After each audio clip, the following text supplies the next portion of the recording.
안녕하세요. 오늘 간단한 풍경화를 수채화로 그려보려 합니다. 코발트 블루색을 먼저 준비해 주세요.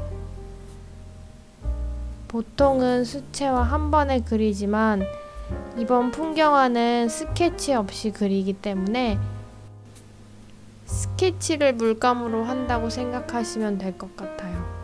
나중에 마르면 한 번 더 칠할 거기 때문에 물감으로 스케치를 해준다는 생각으로 구름이 있어야 할 위치를 비워두고 나머지를 다 파란색 물감으로 칠해줍니다. 아래쪽은 조금 밝은 느낌이 나게 세루리안 블루를 사용했어요. 물감으로 하는 스케치이기 때문에 물감 농도를 너무 진하지 않게 물을 많이 섞어서 사용하세요. 반 정도 하늘을 그려주셨으면 이제 좀 진한 파랑으로 산을 그려줄 겁니다. 하늘을 그려놓은 물감이 말랐는지 확인 먼저 하시고 산을 울퉁불퉁하게 그려주세요. 이제 붓을 빨아서 깨끗한 물로 아래를 한 번 더 칠해줍니다. 그려놓은 선이 번질 수 있게 해주는 거예요.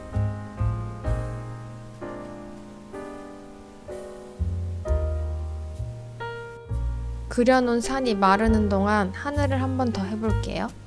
세루리안 블루로 전체적으로 조금 더 진하게 보일 수 있게 덧칠해줍니다. 구름을 그리려고 했던 부분은 당연히 비워두셔야 하고요. 아래로 갈수록 물을 많이 써서 색이 연해지게 해주세요. 다 칠하셨으면 휴지를 준비하셔서 톡톡톡 찍어주시면 구름 같은 솜사탕 모양이 좀 더 잘 표현됩니다. 당연히 물감이 마르기 전에 휴지로 찍어주셔야 합니다. 이제 산을 맞아 스케치 해볼까요? 세루리안 블루 조금 더 농도 짙게 해서 산을 그려줍니다. 처음에 그렸던 스케치 두께보다 더 두껍게 그려주시고 그 다음에 맹물로 밑에를 번지게 해주세요.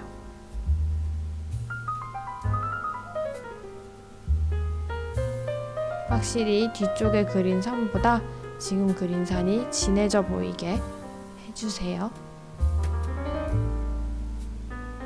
이제 조금 더 초록빛이 나게 해볼게요. 세루리안 블루에 셉그린색 섞으면 좀 더 쨍한 초록색이 만들어집니다. 다시 산을 불규칙적으로 그려줍니다. 이 뾰족뾰족한 산의 모양이 불규칙적이어야지 더 예뻐요. 너무 일정한 크기로 언덕을 그려주시면 그림이 재미가 없습니다.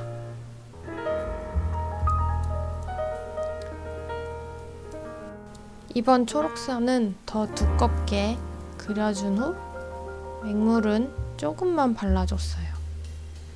마지막은 푸르시안 블루, 남색을 많이 섞어서 더 진하게 만들어줍니다. 가장 앞쪽에 있는 산이기 때문에 굴곡도 더 많고 자잘하게 그려주시면 좋아요. 지금 보시면 알겠지만 앞쪽으로 올수록 이 언덕백이 굴곡이 더 많아지고 작아지고 있는 게 보이실 거예요.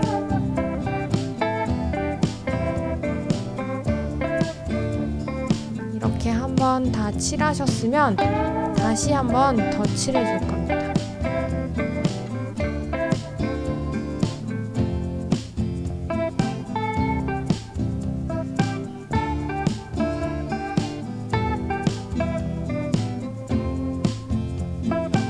처음 스케치로 그려놓은 배경보다 더 진하게 그려주세요. 마르기 전에 휴지로 꾹꾹 눌러서 구름의 포슬포슬한 모양을 표현해줍니다.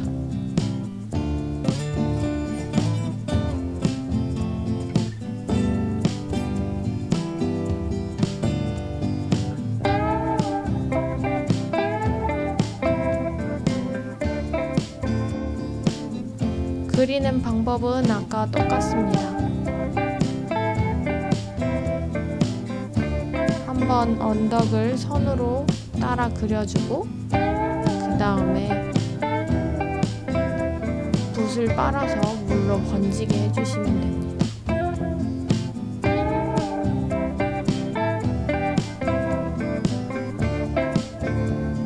아까 설명드렸다시피 뒤쪽에 위치한 산일수록 언덕이 좀 더 완만하고 언덕이 크지만 앞쪽으로 올수록 언덕이 작아지고 좀 더 오밀조밀해집니다.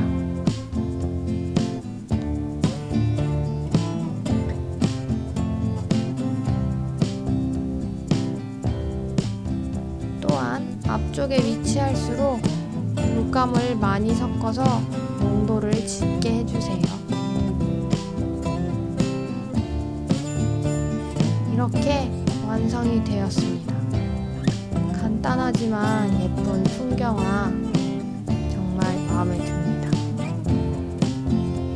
다음에도 같이 그림 그리러 놀러 오세요. 또 만나요. 구독과 좋아요도 잊지 말아주세요. 감사합니다.